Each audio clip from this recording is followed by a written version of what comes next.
Hi, these 250 ohm studio legends are built like tanks, but even tanks need a little maintenance from time to time.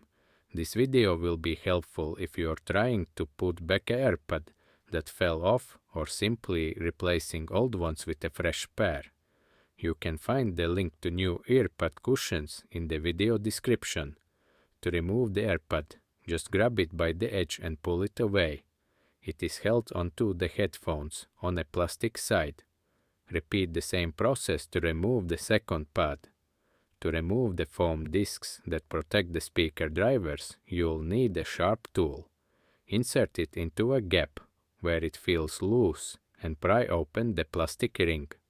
It will pop out of place, allowing you to swap the old foam disc for a new replacement. Reinserting the locking ring is easy. Just align the ring's pin with the hole in the headphone housing and press the ring into place. Do the same for the other side. To install new or detached pads, start by stretching the edge of the ear cushion. Place as much of the pad's lip as possible over the headphone housing and hold the attached section firmly with both sides of your hand. Then, with your other hand, pull the remaining edge over the rest of the housing. Once the entire edge is secured around the housing, you can rotate the AirPod slightly to help it settle and lock into place better. Follow the same steps for the second cushion.